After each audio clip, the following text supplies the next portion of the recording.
Boom! It's the weekly recap. What? Nothing.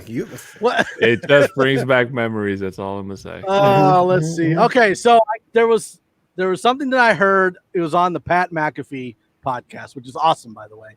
He was talking about the ownership situation with the Chargers.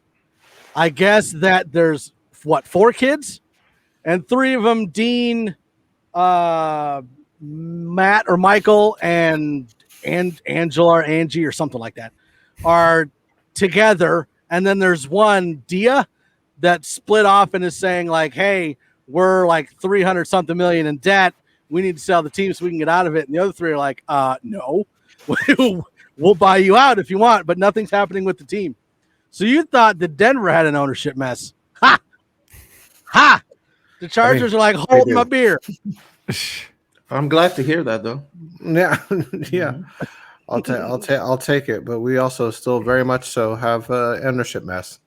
True. Well, and then there's was it the Washington Dan Snyder was just allowed to buy out the minority owner, so he owns everything. I mean, that makes it so we can sell the team, right? There doesn't have to be a vote on it now. Do you think he's really willing to sell the team? I think the NFL's going to make him sell the team. I wouldn't put it past them.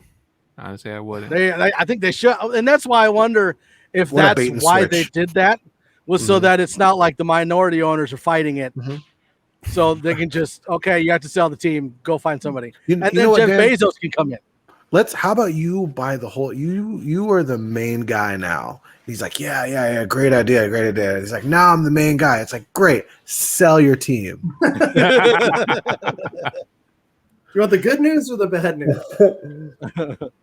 Uh-oh. I don't know what happened. He broke it. He's still talking. It did this last time, too. It's like Sam Darnold seeing ghosts. Let's see here. There were changes to the overtime format, their proposals for overtime, or changes to overtime, jersey numbers, and then rules for like referees and things like that. The overtime was put out by the Broncos, right? The 4th and 15. Now it's a true sudden death.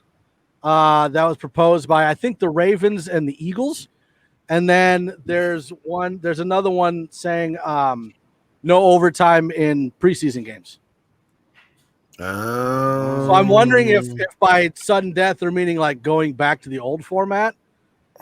Or XFL, where they have to just run to the center of the field, whoever gets there first. Just like, put a ball down. I still don't understand why they don't do college overtime rules in the NFL. It's so much better.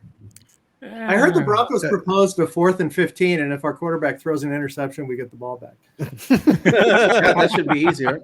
Well, I know somebody proposed something like you lose a down or you give up a down and you go for an onside kick or something like that.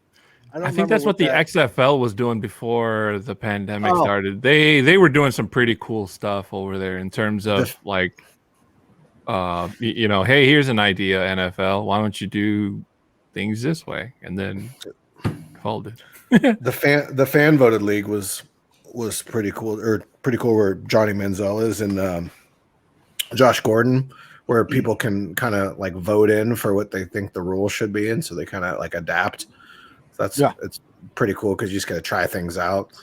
I could definitely see NFL officiants using that to kind of like, that I'd like that a little more. Oh, geez. Okay, so the Buccaneers, the jersey numbers too. Actually, I think that's pretty interesting. Yeah, I think they're talking about expanding the jersey numbers for positions. Right. So like linemen are limited to what, like 60s and 70s. Yeah. So they want to expand it to like 40, 50, 60, 70, 80 or something. I don't know. Yeah. They're talking about single digits for linebackers and defensive backs. I never understood why that was such a thing necessarily. I mean, it's cool for fans, I guess, to kind of know based on a number that's probably the positional group, I guess. But I mean, receivers have been all over the place for a while now. So penalty kicks for overtime. Yeah. Like Just soccer, getting right? like a kicker off. Yeah, like soccer. Why not? Okay, he's going for a 72-yarder this time. Whoever double doinks first, they win. The double doink. Let's see. So the Buccaneers basically signed every single person back that they had last year, except for Antonio Brown. It looks like they're not even close. Yeah. Well, he was a well, starter, so they got all 22. Yeah, they got everybody back except Antonio Brown. He hasn't. Should go back to the Raiders. How about that? No, that worked out well. They might have to sign him to play tackle. Yeah, I think Go Antonio Brown, Brown. block. He burned his bridge with the Raiders. He's gonna go to a team that And his, and the Steelers. I always thought there was something wrong with him psychologically. I mean, Oh Yeah, he's Oh yeah. That's where you start getting into that CTE conversation. Like Mhm. you would hope they had him checked out before he signed anywhere. Well, Like- Vontae's Burfict broke him. Like I think legitimately broke him. 2015 that hit. Yeah. He's never Literally been and figuratively, he's broken. Yeah. Yeah. So Ryan Yeah. Fitzpatrick is Washington's QB1, but will have competition. I wonder where. yeah. Where do they sit in the draft? Are they 7? 20, 19, 20 something. 19, Yeah, 20. there's- yeah. Somewhere down there, right? They made the playoffs. I mean, Yeah. who are they even going to get as They a won their quarterback? division. Maybe if they trade up, maybe Mac Jones. There's Kellen Mond. There's I was going to say Alex Jamie Smith. Newman. No, they just let him go. yeah. They had signed a pretty good defense. I like their defense.